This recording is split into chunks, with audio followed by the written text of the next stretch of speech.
used to do crime scene cleanup in the early 1990s and ran into all kinds of situations, such as accidental deaths, fire deaths, homicides, unattended deaths, and pretty much any messed up situation that could happen inside of a home. One of my first calls when I started doing this work, it had to be around 1993 to 1994. It was to this really rich, fancy home. The home was located in a very wealthy area of Los Angeles, up in the hills area. It was a huge home with a lot of land surrounding the home. This was the first time I had ever saw an elevator in a home. I had never met the homeowner, or actually any representative from the person who owned the home, as all of the paperwork was done via fax. I think it was owned by an Asian family, but I couldn't be 100% sure. I only thought this at the time, due to the furnishings and the stuff inside of the home. The house was pretty much emptied out of most of the personal contents prior to our arrival, so I couldn't see any family photos on the walls. The home was so huge that you could get lost inside, and up until this point I had never been inside a multi-level home, much less one with so many bedrooms, a game room, indoor pool, a bar, and I believe a 6-car garage if I remember correctly. Anyway, we started to work on this one really late in the evening, and it was once a crime scene, but by the time it was released to us, there were other damages that I can't quite explain. I assume that the person was killed in the master bathroom, as there were some signs of trauma and some bullet holes in the bathroom shower and the surrounding walls. What was odd was that I don't know if the shooter had turned on all the water faucets in the house, because there was so much water damage all throughout the house. There were areas where we had to remove wet drywall, wet carpet, baseboards, flooring, and cabinets. Since this was all over this huge house, my crew and I were only about 5 of us, so we ended up splitting up and doing different areas. The house was so big that you couldn't hear each other from different areas, even if you were screaming. But we all carried these old Motorola walkie-talkies that we could call and communicate with each other for miles. One of the issues that we were dealing with was that in certain areas of the house the lights were off, and I think prior to us coming an electrician had shut off power in different areas because some of the electrical components had gotten wet. We all decided that using the elevator wasn't a good idea, so we just used the stairs and walked through the different areas of the home, which were completely dark. We thought about using our generator, but the house was too big and there were so many rooms, so we just ran extension cords with light to different areas that we needed, but this still didn't do enough to light up the house. I remember 2 of our guys were working on the upstairs, I think you would call it the 3rd or the 4th floor, the area where the murder actually took place, while another guy was working by himself in what looked like a bar/nightclub area, removing wet cabinets and flooring. Another guy was working on this huge walk-in closet tearing out the wet carpet, and I started to work in the basement area, where there was some ceiling and some walls that needed to be removed. This job was going to be an all-nighter, because of how vast the areas were, and how much damage there was as we kept finding more and more. Almost everything that we removed that was damaged took a long trek to take it out of the house, down to the drive where our trucks were, adding to the amount of time that it took. So why is this a scary or a creepy story? Well, imagine being in this huge home where a murder took place for one, but as we got through the night working, we started to hear and experience things. Our old radios would do a beep when someone was about to say something over the air. Since it was only our company that had these radios, it wasn't random interference from outside sources, and we hadn't experienced things like this before. But as the night went on and we were working, we kept getting alerts that someone was about to talk. So me and the others would drop what we were doing and listen, after the beep, for someone to say something, but no one spoke. Or maybe the guys were just fooling around with the radios. I was making my way out with a trash can full of debris, out of the basement, as I didn't want to make my trash too heavy to carry out. I had made several loads, and it was a summer night, so getting out in cool summer air was also a benefit. On one of these trips, I had to go up to the stairs from the basement and down a long hallway, and I believe to my right there was an opening to a large living room, and to my left were some windows to the outside.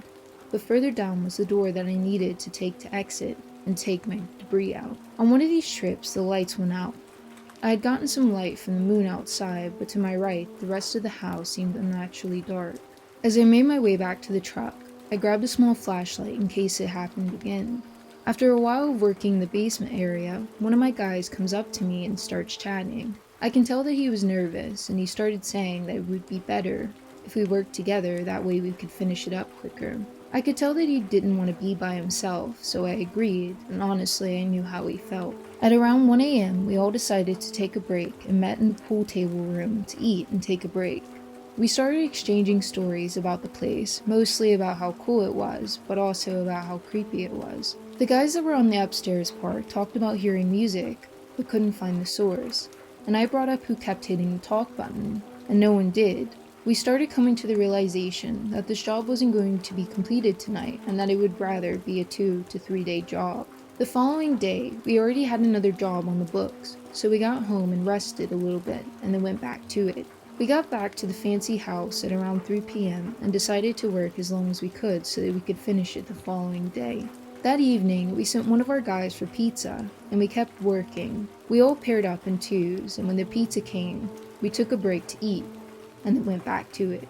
Almost everyone heard music playing at some point in the house. I had heard it walking down from the kitchen area to the long hallway, but it sounded like it was coming from another location in the house.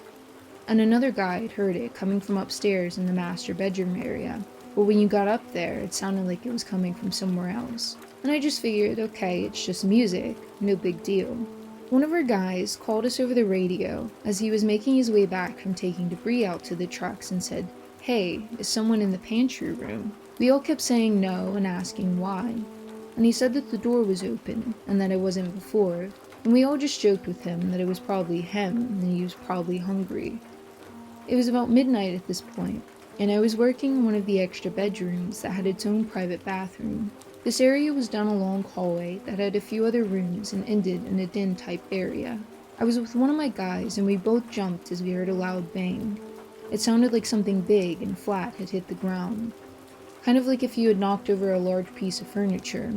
I got on the radio and checked on my guys, thinking that they had broke something, and everyone said no, that they hadn't, and that no one else had heard it. My coworker and I sure did, so we went down the hallway to look around, thinking maybe a picture fell from the wall or something, but we found nothing. One of the last trips from that area, my coworker took the debris to the truck, and I was left alone in the room waiting for him to return, and the lights went out again. I was sitting alone in the room in the dark, and all down the hallway was pitch dark for some reason, as not even the moon was lighting it up, and he had taken our only flashlight with him. I started to hear someone walking towards me from the living room. Thinking that it was my coworker, I called out to him, but didn't get a response. But then I started to see a flashlight moving around, and it was another coworker. He said that in his area, the lights were on and he had heard me yelling for him. And I didn't yell, I had only called on the radio. Just as we were talking, the lights came back on. My coworker with the trash can and the flashlight came back in. The last and final day, we went to finish, and I canceled our schedule so that we could finish the job in the light of day, so that we weren't spending any more evenings or middle of the nights working on this house. After we were all done, we started exchanging stories about it, and one guy said that he swears he heard me yell for him, but I promised that I didn't, probably because I was too frozen in that moment. The lights turning off and on was everywhere. It wasn't an electrical issue or someone messing with us. And one guy said that when he went to use the only functioning restroom in the house, that he had saw someone walk by when he opened the door, and that it wasn't one of us. When I was about 19, I met this guy who worked at the subway near where I work. He was a nice enough guy and he took me out on a date. And everything started off really well, but about a week into it, he started asking me for money. It started off small at first, like for a soda or $5 for gas. But then he started asking for larger amounts, like a few hundred to get him through the week or so. And I never gave it to him, but he started wanting to move in together within about 2 weeks of dating. When we would go out places, he would start to do very weird things.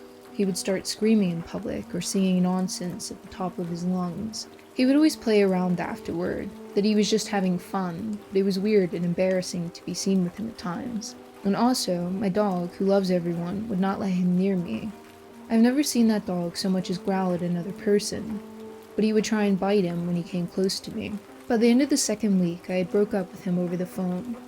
I normally didn't do that, but at the time his erratic behavior made me nervous, and he completely flipped out. He started showing up where I worked, to the point to where my manager had to ban him from the building, and my coworkers were walking me to my car. He would show up literally everywhere I was, even to the grocery store, to the gas station.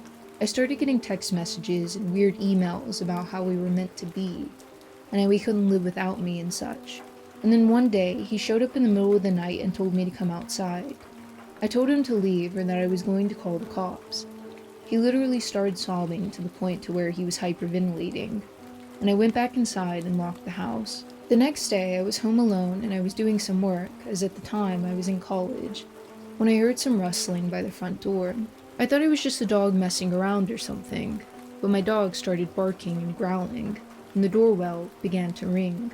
I didn't think much of it and thought maybe it's just a solicitor, but then they started messing with the door handle. I grabbed a broom of all things because it was all I had near me, and I heard someone opening the door. My dog tried to bite him, and I locked myself in the bathroom and started screaming that I had called the police, and he up and ran away. I called my neighbor who lived across the street from me and who was former military. He checked out the house and made sure that he was gone. My dog had a few scrapes on him, but he was okay.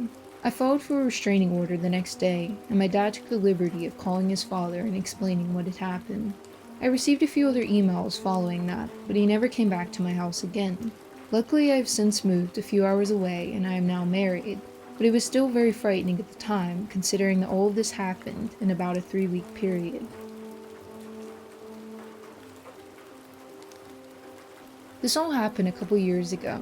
To give you a bit of background, I own a holiday house out in the country that I look forward to every summer.